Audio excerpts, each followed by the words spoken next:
Hello and welcome. In this lesson, we are looking at something called chord shortcuts. So chord shortcuts are going to help you to take your playing from simple root position chords, which they sound great, to using chord shortcuts, which allow you to move between your chords even more smoothly and will provide you with all kinds of different sort of ways to frame the sounds that you're making. So not only will it feel smoother, but you'll have so many more options to create the sound that you want to create. So we're gonna be using Ed Sheeran's Perfect as an example for how chord shortcuts is gonna make this easier to play and sound better. So the chords for this song are C, C, E, and G, A minor, A, C, and E, F, which is F, A, and C, and then G, which is G, B, and D. So that's all you gotta do. I found a love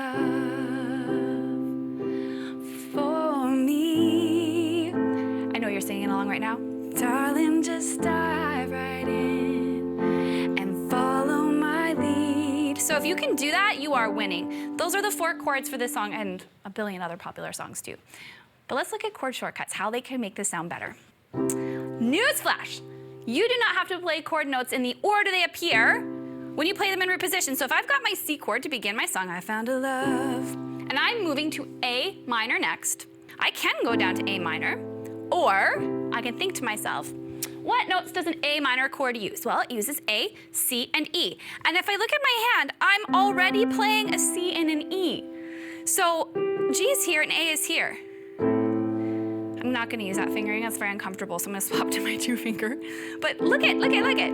C, A minor. I didn't have to travel my hands all over the piano universe. I just got to play the chord and then smoothly transition to the next one using an inversion or a chord shortcut. So if you ever took classical lessons and you had to do that whole thing where you practiced your triad inversions and thought to yourself, why the heck am I doing this?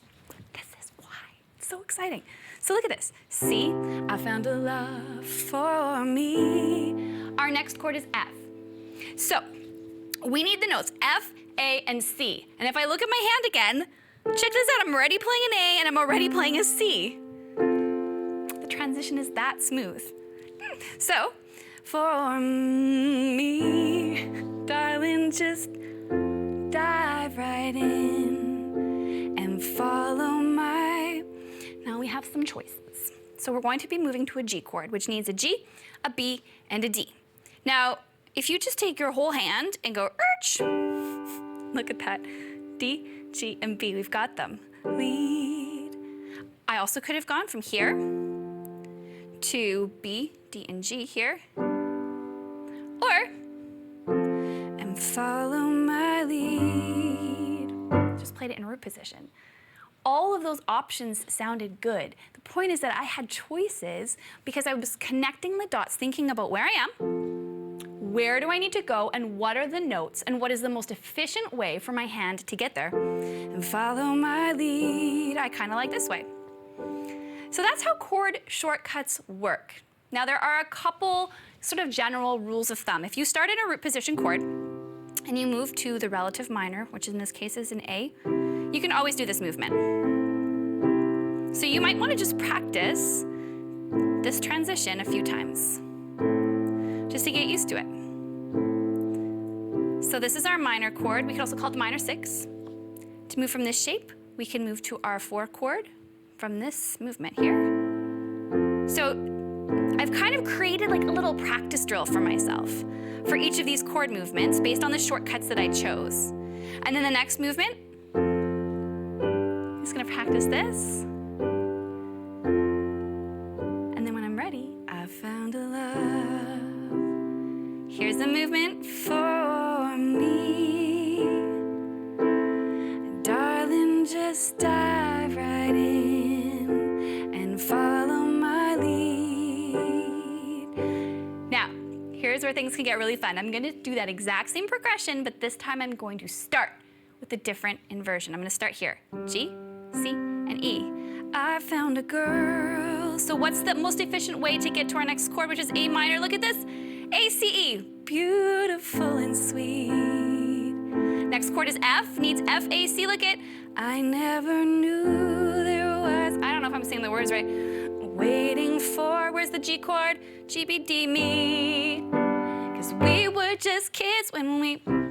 So you see there's about a million ways that you could piece this together. And that's what makes this so exciting, because once you get comfortable with just one of these little shortcuts, you can start to add more and more and more into your routine until eventually, I'm gonna tell you, you won't even think about it. Your hands will just know all of the different shapes that they have the option to go to as you play through the songs that you love, so that you're able to take yourself from playing in root position shapes, which is great. There is absolutely, I think I extended that word a little farther than it needed to be. Absolutely fine. It sounds great. But when you use the shortcuts, it changes the way your ear hears the sound. It makes it smoother to move between the chords, and it just gives your playing some variety and some spice. So my challenge to you is to pick a song, any song that you love, and find one spot in that song where you're moving between chords where you implement a chord shortcut. So all you need to do is you can use your first chord as in root position, think about where you have to go, figure out those chord note names, and then figure out how you can get from the chord you're in to the chord you're going to by juggling the order of those notes up a little bit and finding the most sort of like efficient path. So if I'm just gonna give you one example before I let you go on to your practicing. If I'm gonna be moving from G to D, I'm gonna go, okay, here's root position G. I'm moving to a D chord. I need a D, an F sharp, and an A. D, A, F sharp. And then you practice that movement. And then you get used to it. And then you just integrate that into your songs. So if you have any questions about this at all, please comment below. I hope this inspires you to do your triad practice. I know that like the technique stuff can feel sometimes kind of boring and repetitive, and it can feel sometimes even pointless.